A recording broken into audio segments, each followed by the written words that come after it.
मेरा नाम है हरिया, मैं काम करता हूँ बहुत बढ़िया, खाता हूँ खाना और रोज गाता हूँ गाना। अरे यार, आज तो बहुत देर हो गई। इस खतरनाक जंगल को देखकर तो मेरे हाथ पैर ठंडे हो गए हैं। अगर मैं वक्त पर गांव नहीं पहुंचा तो मालिक बहुत नाराज हो जाएंगे। तभी हरिया को एक आवाज सुनाई देती है। सुनिए हरु जी। अरे, ये आवाज किसने दी? तभी हरिया को सामने कुछ दूर एक औरत खड़ी दिखाई देती है। अरे भाई, ये औरत अकेली इतनी रात को इस जंगल में क्या कर रही है? चलकर पूछना पड़ेगा।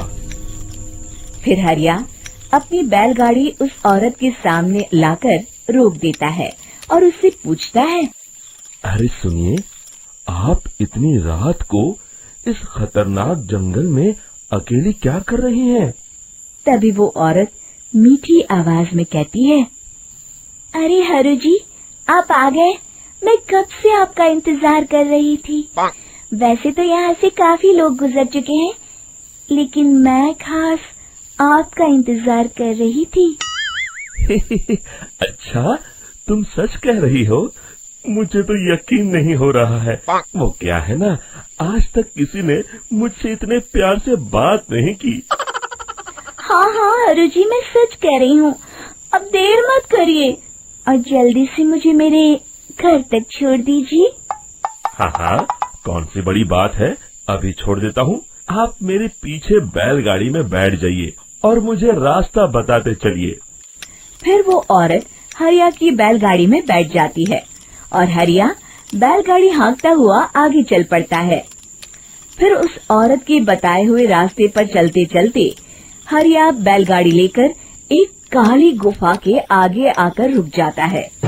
हरिया उस औरत से पूछता है, हाँ देवी जी, आपका घर कहाँ है? यहाँ तो एक गुफा के अलावा और कुछ नहीं है। तभी अचानक वो औरत हवा में उड़ने लगती है। देखते ही देखते उसका सुंदर रूप एक डरावनी चुड़ैल में बदल जाता है और वो जोर जोर से हंसती है। अरे तू तो एक नंबर का बेवकूफ निकला। तू तो बड़ी आसानी से मेरी बातों में आ गया। अरे मर गया रे, ये तो एक चुड़ैल है। हे भगवान बचा ले, ये तो बड़ी डरावनी दिखाई दे रही है। और फिर अगले ही पल हरिया की बैलगाड़ी में रखा सारा सामान हवा में उड़ता हुआ उस काली गुफा के अंदर चला जाता है और वो चुड़ैल भी उस गुफा के अंदर जाकर कहीं गायब हो जाती है। हरिया ये नजारा देख बुरी तरह घबरा और परेशान हो जाता है। अरे, ये चुड़ैल तो मेरा सारा सामान लेकर गुफा में गायब हो गई। अब क्या होगा? अगर मैं गांव खाली हाथ गया तो मालिक मेरी अच्छी खबर लेंगे। मेरी इस बात का कोई यकीन भी नहीं करेगा। फिर आखिर वही हुआ। हरिया के मालिक चंपक सेठ को हरिया की किसी भी बात पर रत्ती भर भी यकीन नहीं हुआ। चंपक सेठ को लगा हरिया झूठ बोल रहा है और उसने ही लालच में आकर सारा सामान हड़प कर लिया है। फिर हरिया को बेईमान समझकर चंपक सेठ उसे काम से निकाल देता है। अगले दिन अपनी दुकान में परेशान बैठा चंपक सेठ गुस्से में बड़बड़ाता है। अरे, दुकान में तो सामान बिल्कुल भी नहीं है। अब मुझे ही शहर जाकर सामान लाना होगा। फिर वो अपनी बैलगाड़ी लेकर शहर चला जाता है। शहर से सामान लेकर जब चंपक सेठ वापस गांव लौट रहा होता है, तभी उसे एक आवाज सुनाई देती है।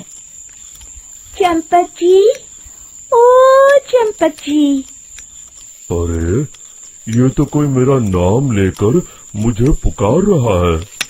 फिर उस रास्ते में वही औरत खड़ी दिखाई देती है। फिर क्या था, हरिया की तरह चंपक सेठ भी उस औरत के पास अपनी बैलगाड़ी लेकर जाता है और वो भी उसकी चिकनी चुपड़ी बातों के मुंह जाल में फंस जाता है। फिर चुड़ैल उसे भी अपनी गुफा तक ले जाती है और उसका सारा सामान लेकर गुफा में गायब हो जाती है। बेचारा चंपक सेठ लाचार होकर खाली हाथ गांव लौट आता है। फिर ये उस जंगल में रोज की बात हो जाती है। जो कोई भी शहर से कुछ लेकर गांव की तरफ लौटता, वो चुड़ैल उसे बेवकूफ बनाकर उसका सारा सामान लेकर गुफा में गायब हो जाती। एक दिन हरिया एक लकड़हारे को उसी जंगल की तरफ जाते हुए देखता है। फिर हरिया उसे रोकते हुए कहता है, अरे भाई, क्यों अपनी मौत को दावत दे रहे हो?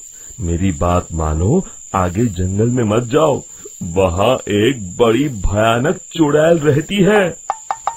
लकड़हारा हरिया की बातों को नजरअंदाज करते हुए कहता है, अरे भाई, मुझे पहले ही बहुत देर हो चुकी है, मुझे जाने दो भाई। शाम तक लकड़ियाँ काट कर शहर के बाजार में बेचना है। तुम अपनी ये कहानी किसी फुर्सत में बैठे इंसान को सुनाओ, मैं तो चला। इतना कहकर लकड़हारा वहाँ से आगे जंगल की तरफ चला जाता है। फिर अगले दिन गांव के मुखिया के घर के बाहर बहुत सारे लोग जमा हो जाते हैं। तभी हाथ में कुल्हाड़ी लिए खड़ा लकड़हारा कहता है, अरे मुखिया जी, अब आप ही हमें बचाइए उस जंगल वाली चुड़ैल से। हमारा सारा काम तो शहर से ही होता है। अरे मुखिया जी, उस चुड़ैल की वजह से तो मैं पूरी तरह बर्बाद हो गया हूँ। हम सबको मिलकर उस चुड़ैल का कोई इलाज करना पड़ेगा। तभी भीड़ में खड़ा वीरा कहता है, आप लोग चिंता मत करिए, कल से वो चुड़ैल किसी को नहीं लूट पाएगी। मेरे पास एक बहुत अच्छी तरकीब है। तभी चंपक सेठ उसका मजाक उड़ाते हुए कहता है, अरे तेरा नाम वीरा है तो क्या हुआ? तूने अभी उस चुड़ैल को देखा नहीं है? जाकर अपना काम कर, बड़ा आया। तब मुखिया जी कहते हैं, नहीं चंपक सेठ, मुझे लगता है हमें इस लड़के को एक मौका देना चाहिए। फिर सभी गांव वाले मुखिया जी की बातों से सहमत हो जाते हैं और वीरा शाम को एक बैलगाड़ी में कुछ सामान लादकर उस जंगल की ओर चल देता है। वीरा, ओ वीरा, कहाँ जा रहा है? तभी वीरा मुड़ के देखता है, वही चुड़ैल एक औरत के रूप में खड़ी है। अरे बहन जी, मैं आपको ही ढूंढ रहा था। देखिए, मैं आपके लिए क्या लाया हूँ। हैं? अरे वाह, तो खुद मेरे लिए इतना सामान लाया है। तू ही अकेला गांव में समझदार है। जरा देखो, मैं भी खोल के, बड़े भूख लगी है।